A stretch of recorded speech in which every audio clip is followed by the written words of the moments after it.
نن دلته راغلی مې یوه عجیبه کیسه ده ښه تاسو یو همکاري دا وکړئ چې تر اخره ما سره پاتې سئ چې زه د چا سره خبرې کوم هغه هلک مخکې څه کول اوس په کومو حالاتو کې دی دا کیسه چې کله تاسو وکتله بیا ځان سره د یوې لحظې لپاره فکر وکړئ چې دا صحت روغ بدن الله تعالی یو چا ته ورکړي بیرته ترې څنګه راخلي هغه په کومو حالاتو کې وي بیرته کومو حالاتو ته راشي په دغه قصه کې کیدای شي موږ تاسو ته الله تعالی یو درس راکړي یو سبق راکړي خو هغه څه شی دی شرط دا دی چې سوچ او فکر پرې وکړو څنګه وي فاعتبروا یا اولي الابصار قصه څرنګه ده د دروازې تر شا ده زه دروازه ټک ټک کوم دا هلک چې دی فرید نومیږي اوس به حالات وګورئ دی څنګه خبرې کوي بیا زه درته نور وایم چې د څه کول مخکې څه کول اوس په کومو حالاتو کې دی ځینې وخت کې سړی فکر وکړي اوس ما زه الحمدلله روغ یم که نه خو د دوی روغتیا ارزښت ماته نه معلومیږي یا زه روانې خبرې کوم خو چې کله هم دغه د خبرو چې کوم هغه پاور یا هغه زور دی الله یې رانه خدای مو کړه واخلي بیا ماته معلومیږي چې دا څومره سخت دی که نه دننه ورځو السلام علیکم څنګه جوړ په خیر صحت دی ښه دی خیرات دی فریده څنګه یې ښه یم طبیعت دې څنګه دی طبیعت ښه ده څنګه دغسې روان یې نورمال نه یې نورمال ځکه نه یم د نظیرو د زوی نه خبر شم ښه صبی هغه لږ د پیسو راکړم دا ماته ووایه چې دا اوس چې ته کومه سې خبرې هم صحیح نشي کولی مریض یې دا ولې څه قصه شوه کیسه راته وکړه دا موټر والا مانځه ګاډی موټر وهلی وي هغې نه مخکې دې څه کول نه مخکې تفکري کار کوله چا نیول درله سره سرکنو کې سرکنو کې د څه کار کو تفکري ټیسټ ډیزل پمپ د ډیزل پمپ ټیسټ کاري دی کوله دا د غټو موټرو غټو موټر اقتصاد دې څنګه و کار روزګار دې څنګه و اقتصاد نورمال دی نو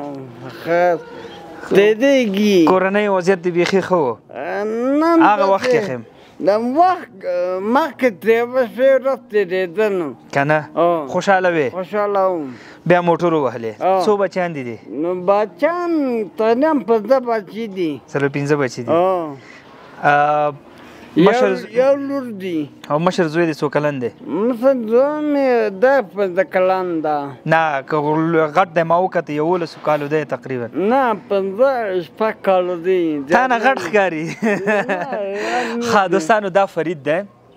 فرید نه ګوري کامرې ته نه غواړم مخې راشي فرید د سرکنو کې کابل کې زه دا اوس کابل کې پنچات فامیلیو طرف ته فرید اصلا د کلکانو دی خپله ژبه فارسی ده دری ده خو ماشاءالله روانه پښتو وایي دی د کلکانو دی دا په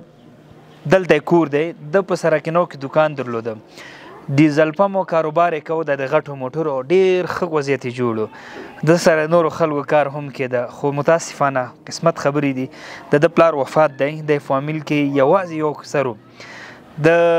خبرو ته اوس تاسو وینئ ډېر داسې طبیعت انسان و خلک دلته کیسې کوي چې دی به د مجلس مالګه وه خو فیصلې د هغه ذات دي اوس فرید دې حالت ته راغلی چې هېڅ هم نشي کولی فامیل ټول ور په غاړه ټولې سیاسري دي واړه ماشومان غوښتل مو د کور مخې سره ورته یو غرفه کېدو تر څو پورې د مشر زوی پکې او د دغه روزمره ژوند چې هغه پې تېر شي کور هم دغسې حالاتو کې دی په کنده کې دی نو الله دې ورته اسانه کړي فرید موږ غواړو چې تاسو ته تا د دې زوی ته یو دکان جوړ کړو انشاءالله ښه ده که نه او زه تا به هم پکې سات تېري بلکل صحیح ده که نه بس ما مخکې درته ویلی چې الله تعالی چې د نه څنګه دا صحت واغسته تقریبا دی وې 7 میاشتې د کوما حالت کې و واړه بچي دي الله دې ورته اسانه کړي نو انشاءالله یو څو ملګري پیدا شي د لپاره مرسته وکړي او که داسې څوک پیدا هم شي چې دوی ته میاشتې د دې فامیل ته پیسې راولېږي ځکه ټولې سیاسرې او دی یوازې پکې او د دا حل میاشتې پیسې راولېږي انشاءالله ما سره رابطه کې شي چې دې مصرف په غاړه واخلئ دې نمبر به تاسو ته درکړم او ورسره رابطه کې کېږي دلته تر څو پورې د میاشتنی سیستم برابر شي نو باقي د بچي لوی شي هغه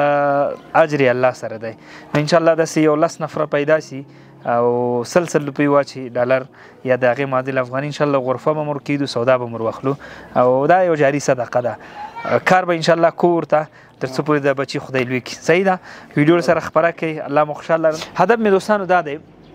چې نن راته الله صحت راکړی، کار کوئ سو انرژي راکسته، توان راکسته دی، خو کیدای شي همدا صحت رانه الله واخلي. نو دې لپاره جاري صدقه ده، دغه کې برخه واخلئ او صدقه رد و بلای چې فرید نن په دې حال دی،